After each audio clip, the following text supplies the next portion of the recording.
Welcome back. Today we are discussing CIF, Incoterms 2020 CIF. This new version of the Incoterms is effective 1st January 2020, ICC publication number 723. Please buy and read the ICC publication complete book for full understanding of the Incoterms. We will have introduction to CIF, cost, insurance and freight.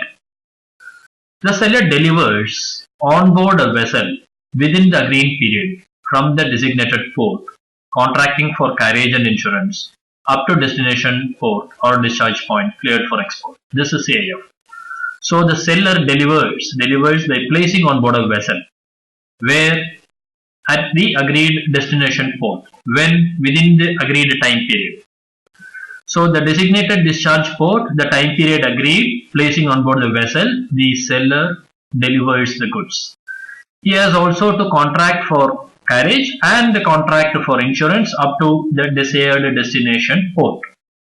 The risk gets transferred at this point when the seller delivers, but the cost for transporting up to this point, the destination port and the insurance is to the seller's account. Seller also clears for export while the buyer takes care of the import formalities. This is CIF in a nutshell. What are seller's obligations? Seller must provide the goods on board the vessel and also provide a commercial invoice. This is a goods and this is a document that the seller has to provide, and any other evidence if mentioned in the contract. This is what seller should provide. As far as the buyer is concerned, buyer must pay the price of the goods as provided for in the contract. This is the buyer's obligation under CIF. Delivery. Seller must deliver the goods either by placing them on board the vessel or by procuring the goods so delivered. This is for the string sale, what the traders use. And this delivery, seller must deliver within the time period agreed or the last day of shipment mentioned. The seller delivers the goods by placing them on board the vessel within the time period agreed at the desired port, the shipment port. Now, because the seller pays for the contract of carriage as well as the contract of insurance up to destination, normally it should not matter from where the shipment happens. But this agreed port is of importance for the buyer because risk transfers from this point, 1. And 2, buyer would also like to know how much is the cost of indicatively freight and insurance from this point to this point, which is included in the price by the seller. The seller's obligation under CIF is to deliver by placing on board a vessel or procure the goods so placed within the agreed period at the desired port. The buyer's obligation is just to take delivery of the goods so delivered. Under CIF, when does the risk transfer happen? Risk transfer happens at this point where the shipment happens. The seller bears all risks of loss or damage to the goods until they have been so delivered. When is the delivery happening? When it is placed on board the vessel within the time period at the agreed port. So till such time, all the risks are borne by the seller. What about the buyer? Under CIF, for the buyer, the transfer of risk bears all risk of loss to the goods from the time they have been delivered. This is until they have been delivered, and for buyer it is from the time they have been delivered. Delivery is placing on board the vessel at the agreed place and time. Buyer bears all risks from the expiry date of the agreed period if buyer fails to give notice, provided that the goods have been clearly identified. Now, under CIF, the buyer is supposed to say when he will arrange to take the goods. If not, the buyer bears all the risk from the expiry date of the agreed period. Under the contract of carriage, what are the responsibilities? Under CIF, the seller's obligation is seller must contract or procure a contract. Contract for what? Carriage of goods. From where? From the agreed point in the destination port to the agreed place in the destination port. This is dispatch port or the shipment port. This is the destination port. So from the agreed point of delivery on the named port of dispatch to the agreed place in the destination port. To this point or to this point, carriage should be contracted, and then this contract of carriage should be within the time period agreed on the usual terms at the seller's cost. Seller should at seller's cost procure a contract for carriage of the goods from the port of shipment to the place of delivery within the destination port within the time on usual terms. What's the buyer's responsibility for carriage? Buyer has no obligation to the seller to make the contract of the carriage. Coming to insurance under CIF, seller must obtain at its own expense cargo insurance. Seller must obtain cargo insurance. For what? Minimum insured cargo clauses C. C is the minimum cover, which does not cover the theft, pilferage, non-delivery, jettisoning, washing on board, etc. is not covered. This is the minimum cover. And this insurance should be from insurers of good repute. And then it should entitle the person having insurable interest to claim directly. It should entitle the person having the insurable interest to claim directly. What is the value of the insurance? The clauses is clause C and the value is minimum 110%. It should be the currency of the contract and it should cover the goods that have been shipped from the point of delivery to the named port of destination. Point of delivery is the place in the shipment port. Named port of destination is the place up to which shipment has been contracted. The seller should under CIF also provide evidence of the insurance cover. That means insurance policy or insurance certificate should be submitted. The seller should also provide information for additional insurance cover if buyer is willing to take insurance. What's the buyer's obligation? Buyer has no obligation to make insurance contract. Why? That is because the goods, the risk gets transferred at the shipment port, but buyer is responsible for carriage and insurance up to seller's destination port. Sorry, the seller is responsible for insurance up to buyer's destination port. The buyer must provide the seller upon request with the necessary information for obtaining additional insurance if any. Buyer must provide information if additional insurance cover is required. Now, what is the delivery document under CIF? The seller's obligation is seller must obtain at its own expense. Not only obtain but provide the buyer what? A usual transfer document for the agreed port of destination. CIF is to be used only for ocean freight, port to port, ocean BL situation. So, the usual transfer document will be a BL, a Chartapati BL, a liner BL, etc. That should be provided. So, from the agreed port of loading to the agreed port of destination, seller must obtain at their own expense and provide the transfer document. What should the document say? The document should cover the goods. It should be dated within the period agreed. It should enable the buyer to claim the goods from the carrier or to sell it in transit, and it should be full set if it is issued in negotiable form.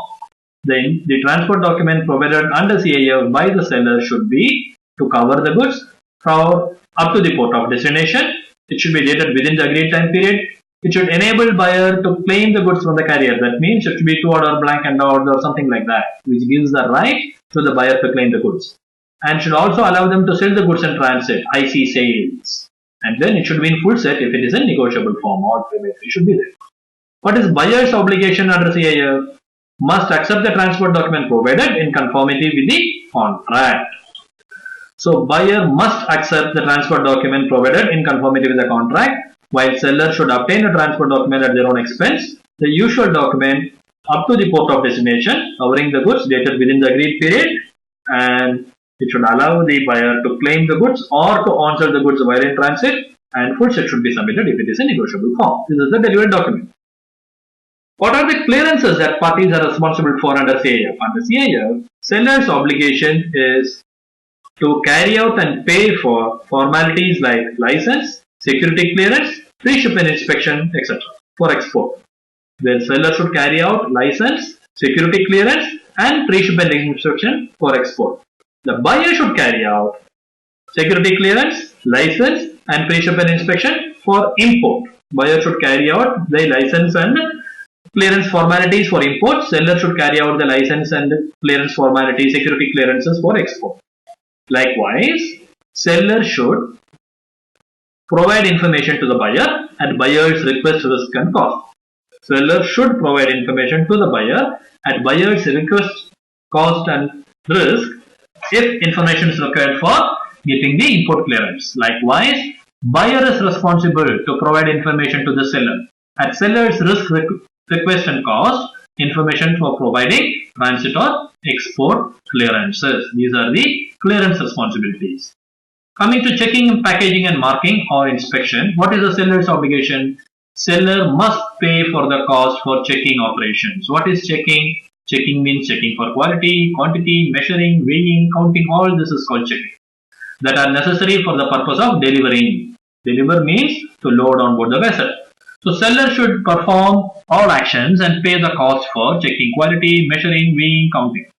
Seller should also pay pre-shipment inspection cost. Pre-shipment inspection cost if it is mandatory in the country of export. Seller should package the goods appropriate for the manner of the journey or the manner of the shipment. What is buyer's obligation? Buyer has no obligation with respect to checking, packaging, marking, inspection, etc. Buyer should specifically say in the contract if they want a specific type of inspection. Coming to allocation of costs, as far as the seller is concerned, under CIF, seller must pay all costs relating to the goods until they have been delivered.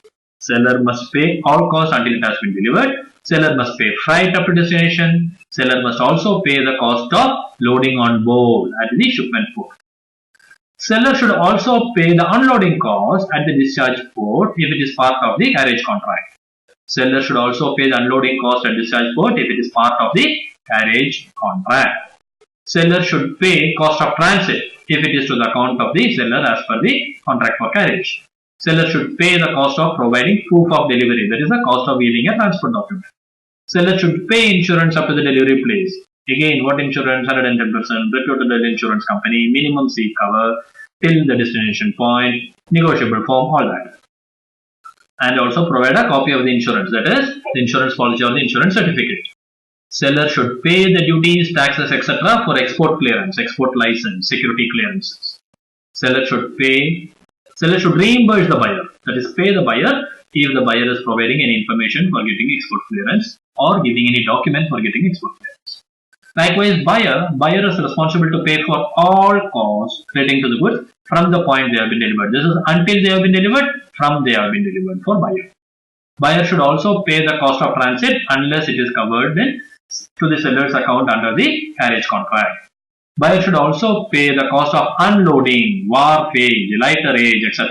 unless it is covered in the contract carriage. What is a carriage of contract? The carriage contract or the contract for carriage is the contract between the shipper and the carrying vessel or the carrier. So what is wharfage? Wharfage is the fees that the shipping company pays to the port for using the wharf or the barge or the pier. What is lighterage? Lighterage is the barges or something will be used or light vessels will be used to pick up the goods from the shore and bring it to the mother vessel or pick up from the mother vessel and bring it to the harbor. This is lighterage. So these costs should be paid by the buyer unless it is covered under the contract of carriage by the seller. The buyer should also pay for additional insurance if required. Buyer should pay duties, taxes, etc. for security clearance, import clearance, license, etc. Buyer should reimburse the seller if the seller provides a document or information for import clearance. And buyer should pay additional costs for failure to give notice or taking in charge or date of dispatch. Now, sometimes the buyer will be eligible to say when they would like the goods to get shipped, at what point or from which place or to which place. So, if the buyer does not give notice, then whatever costs are incurred by the seller in the transaction will be to the account of the buyer. Failure to give notice of place of taking in charge or date of dispatch. Coming to the notices, seller must notify that the goods have been delivered. Seller must notify the goods have been delivered. That means the moment goods have been placed on board the vessel, seller must notify the buyer. Though the insurance is covered by the seller, buyer would like to know where the goods are. They would like to track. They would like to collect it. They would like to arrange money for paying for it. All those things. So, seller must notify. Likewise, the buyer must give sufficient notice if entitled to determine the time for shipping and point of receiving. So, the buyer must give sufficient notice if entitled to determine the time for shipping and point of receiving. This is a notice that we are talking about here. If that notice is not given, then all the costs for the failure of giving that notice will have to be borne by the buyer. If buyer is eligible to give notice, if they are entitled, they should give notice to the seller regarding this. So under CIF, the cost and insurance is borne by the supplier from the shipment port to the destination port.